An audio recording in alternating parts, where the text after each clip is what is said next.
Bonjour à tous, aujourd'hui il sera question de mon avis sur le livre Christine de Stephen King, sorti le 29 avril 1983 aux États-Unis et le 31 janvier 84 chez nous en France. Donc là j'ai passé ma vie à dire Stephen King plutôt que de le prononcer Stephen, donc ne m'en veuillez pas hein, si je dis régulièrement Stephen. Je vais essayer de faire attention mais il risque d'y avoir quelques ratés. Je viens de terminer de le lire, j'en suis pas à mon premier livre de King, j'en ai lu désormais une vingtaine et j'avais des a priori sur ce livre.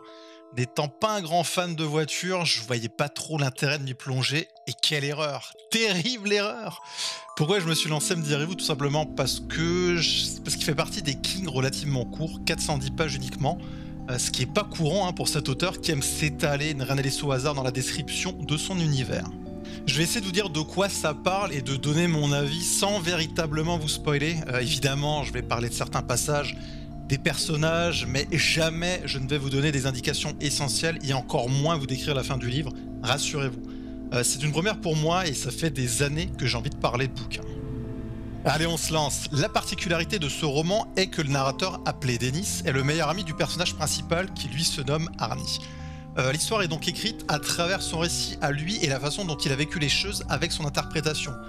Ça m'a quelque peu surpris, sachant que si c'est lui qui raconte, dans la logique, il sera toujours vivant à la fin de l'histoire. Sauf si le narrateur change en cours de route, je ne vais évidemment pas vous l'indiquer, mais vous aurez le même réflexe que moi d'y songer, vous verrez. Arnie est le maltraité de l'école, donc on a tous connu un mec comme ça dans notre vie, hein, pas très beau, maladroit, timide, la totale pour être la risée de ses camarades. Son meilleur ami est tout l'inverse, populaire, joueur de foot, belle gueule. Et c'est là que ça m'a plu en fait, puisque c'est un binôme relativement rare. Les ratés, on reste avec les ratés, les populaires restent entre eux. Mais pas dans cette œuvre, et ça fait du bien. Lors d'un trajet en voiture, donc les deux compères aperçoivent une voiture, donc une Plymouth Fury modèle 1958. Donc là, j'ai peut-être écorché le nom, hein, désolé pour les grands fans.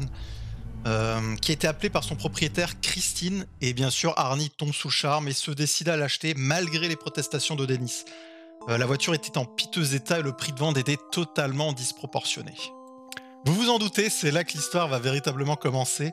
Arnie va se donner pour objectif de retaper complètement la voiture en y passant le plus clair de son temps, excite sa famille, excite son seul ami. Là où a fait force Stephen King, c'est la façon dont est traitée Christine dans son récit. Est-ce que c'est une voiture ou un personnage à part entière? L'ambiguïté sera totale, tel Arnie va considérer sa voiture comme un humain avec des émotions. Il va y passer tout son temps, oubliant de passer du temps avec Dennis ou sa famille, etc.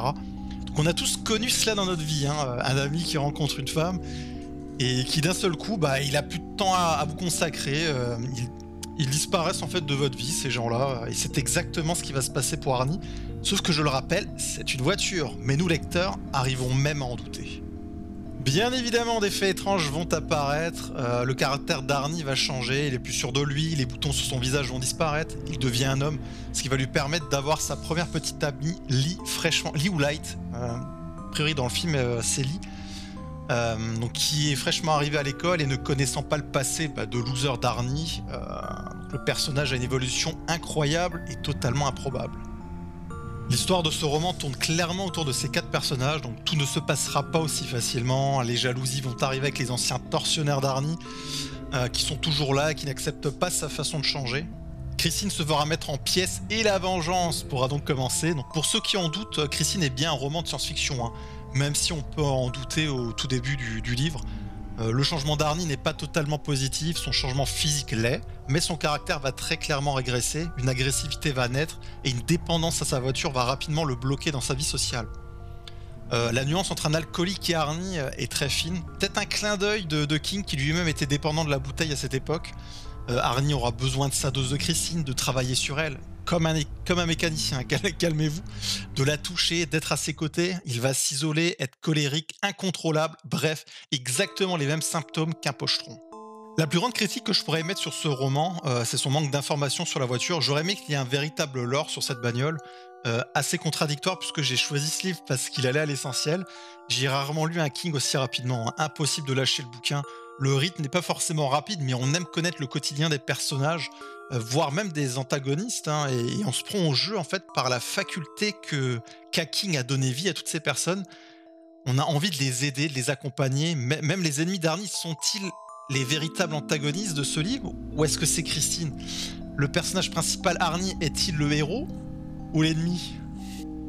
Beaucoup de questions auxquelles je ne vous donnerai pas de réponse, ce sera à vous de les trouver. Donc petit aparté rapidement sur le film de John Carpenter qui prend quelques libertés par rapport au roman, mais qui reste très appréciable, même si certains détails comme la laideur d'Arnie, bien mis en avant dans le livre avec son acné, mais qui n'est pas présente dans le film, ou encore ce qui se passe dans la voiture, sans en dire plus.